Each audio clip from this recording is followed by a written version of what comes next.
삼성전자에 이어서 현대차가 자사주 매입을 선언했습니다. 삼성전자가 10조 원 규모고 현대차는 1조 원 규모입니다.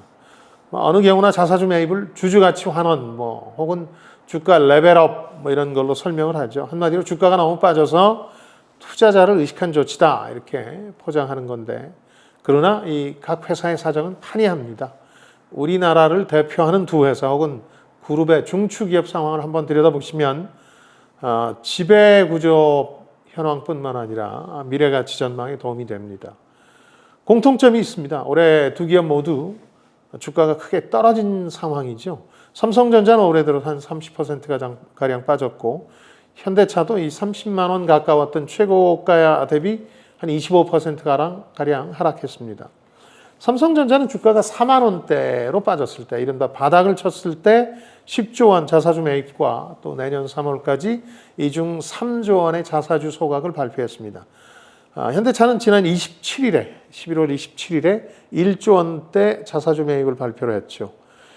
자사주 소각에 대해서는 따로 언급이 없었습니다. 이건 상당히 의미가 있는데 잠시 후에 자세히 살펴보도록 하겠고요. 두 번째 공통점은 모두 주요 시장인 미국에서 트럼프 당선으로 트럼프 리스크를 떠안게 됐다는 점이죠. 반도체 같은 경우는 트럼프 당선자가 이 보조금 지급을 재검토할 것이다 이런 소식이 전해졌고, 그리고 바이든 행정부가 추가적인 대중 제재를 발표한다 이런 소식도 악재로 작용했죠. 자동차는 지금 관세 더 올린다는 얘기가 나왔고, 또 미국 내 생산 압력에 대한 부담도 좀 느끼고 있습니다. 이런 악재들이 가득한 상황에서 자사주 매입 발표가 나왔던 거죠. 삼성전자 자사주 매입과 현대차 자사주 매입 발표의 차이점을 좀 들여다보면, 삼성전자는 2일 천하로 끝났다는 얘기들은 있지만 어쨌든 이틀간 급등세를 보였습니다. 근데 현대차는 자사주 매입 발표에도 특별한 영향을 받는 느낌이 없습니다. 오히려 이 거래일 동안 빠졌는데요.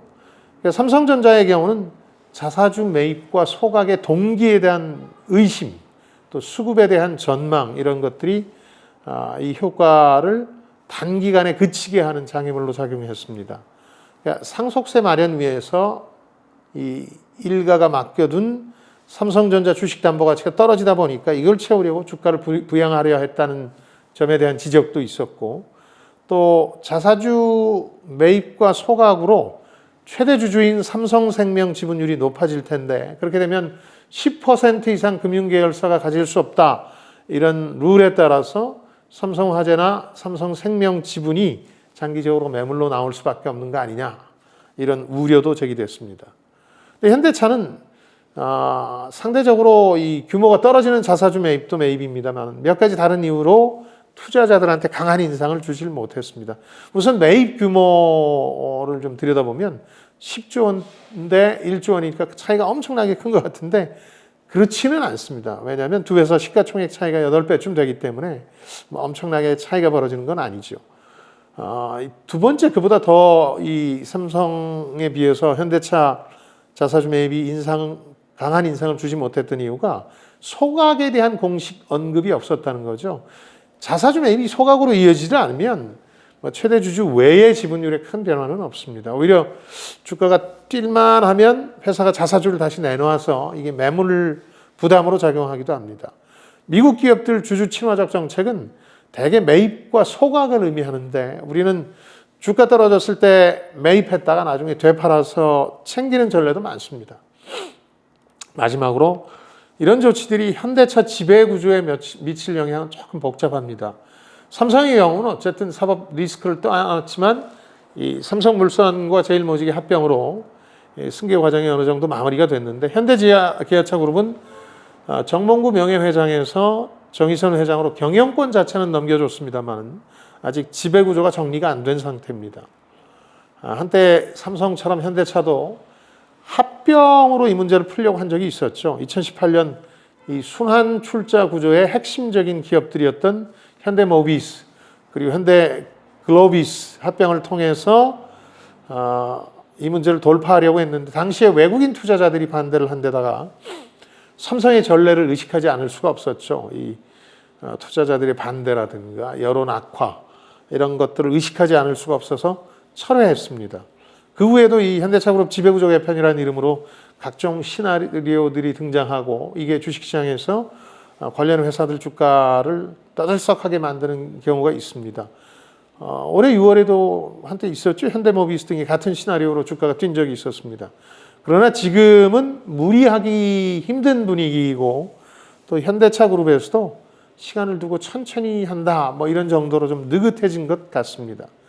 올해 상반기에 모 증권사가 현대차에 제시한 아이디어들을 보면 뭐 이전처럼 무리한 합병하지 않고도 이 정시 일가의 지분율을 높일 방법이 있다.